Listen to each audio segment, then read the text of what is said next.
Gagner une partie d'échecs n'arrive pas tout seul. Il n'y a pas de stratégie magique ou victoire forcée.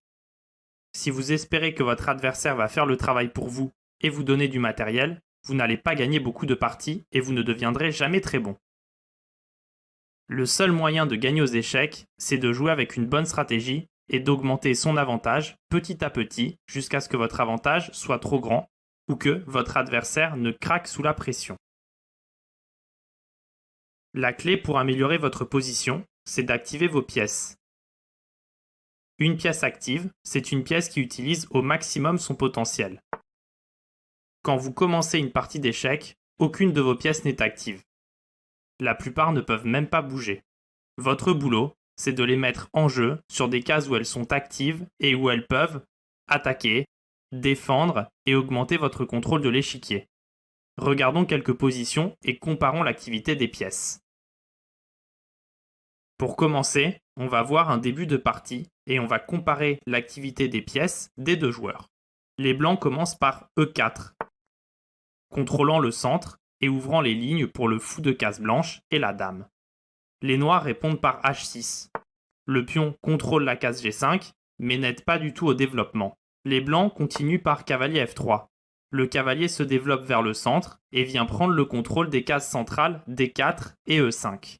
Les noirs jouent cavalier A6, développant une pièce, mais, au contraire du cavalier blanc en F3, le cavalier A6 ne contrôle aucune case centrale et ne regarde que 4 cases, B4, C5, C7 et B8.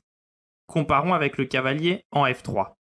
1, 2, 3, 4, 5, 6, 7, 8. 8 cases, soit 2 fois mieux que le cavalier en A6. C'est pourquoi il est si important de développer les pièces vers le centre. Les blancs suivent ce conseil avec le coup fou C4, contrôlant le centre et ajoutant de la pression sur la case la plus faible des noirs, la case F7. Remarquez que les blancs sont prêts à roquer au prochain coup. Les noirs jouent H5, jouant leur pion H une deuxième fois. Ce coup ne contrôle aucune case centrale, et les noirs auraient mieux fait d'utiliser ce coup pour déplacer une nouvelle pièce. Les blancs roquent pour mettre leur roi en sécurité et amener une tour vers le centre. Les noirs jouent un deuxième cavalier sur le bord. À l'image du cavalier en A6, ils ne contrôlent que 4 cases. Les blancs activent leur tour avec tour E1. Les tours aiment les colonnes ouvertes au centre et ici, la tour pourra soutenir la poussée du pion central E4. En prenant le temps d'examiner la position, on peut voir que les blancs ont placé un pion au centre, ont développé leurs pièces sur des cases actives d'où elles contrôlent le centre, et les blancs ont aussi mis leur roi à l'abri. De l'autre côté, les noirs ne contrôlent pas les cases centrales, ont 2 cavaliers sur le bord de l'échiquier, et n'ont déplacé aucun pion permettant le développement des fous ou de la dame. La position des blancs est bien plus active. Regardons une autre position. Prenez un moment pour comparer la position des blancs et des noirs. Quel joueur a les pièces les plus actives? Les blancs ou les noirs? Regardons en premier les pièces blanches. Remarquez que les blancs ont 3 pièces dans le camp ennemi. Le fou en F6, le cavalier en D6 et la tour en C7. Ces 3 pièces sont très actives. Le fou en F6 contrôle des cases importantes devant le roi noir, et il contrôle aussi toute la grande diagonale noire de A1 à H8. Ce fou contrôle aussi la diagonale H4-D8. Il contrôle beaucoup de cases noires dans le camp noir. Le cavalier D6 est aussi très bien placé. Il met la pression sur F7, B7 et sur le fou en C8.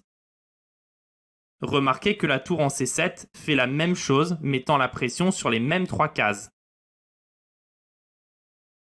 La seule pièce n'étant pas dans le camp noir, c'est la tour D1, mais elle contrôle aussi beaucoup de cases et protège le cavalier D6. Comparons maintenant avec les pièces noires. Les noirs n'ont pas de pièces dans le camp adverse, et ils ont encore 3 pièces sur la rangée de départ. La tour en A8, le fou en C8 et la tour en F8. La seule pièce avancée sur l'échiquier, c'est le cavalier en H6, bloqué sur le bord. Remarquez que le cavalier ne peut aller en F5 ou en G4 car les pions blancs pourraient alors le capturer. Les noirs sont paralysés. Regardez le fou en C8. Il ne peut aller qu'en D7, mais cette case est contrôlée par la tour C7. La tour en F8 ne peut pas se déplacer en E8 car elle serait prise par le cavalier, et en D8, c'est le fou qui la mangerait. La seule pièce qui peut se déplacer sans se faire manger, c'est la tour en A8, mais elle ne peut se déplacer qu'en B8 où elle ne ferait pas grand-chose. On peut donc dire, après avoir examiné cette position, que les blancs ont une position très active, alors que les noirs ont des pièces inactives. Regardons une dernière position. Dans cette position, peut-on clairement voir si un des deux joueurs a des pièces plus actives? Examinons la position ensemble. Remarquez que les deux joueurs ont un pion central chacun, D4 et D5. Les deux joueurs ont des fous actifs contrôlant l'aile roi et l'aile dame. Les deux joueurs ont leur dame juste derrière leur fou. Elles contrôlent des bonnes diagonales sur l'aile dame et l'aile roi. Et elles sont bien placées au centre de l'échiquier. Remarquez que les deux joueurs ont une tour sur la colonne ouverte C, contrôlant un nombre important de cases.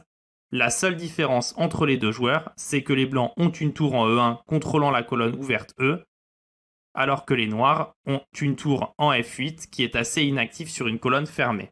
Les noirs règlent donc ce problème en jouant le coup tour E8. Les deux joueurs ont des pièces très actives, on peut dire que cette position est égale ou équilibrée.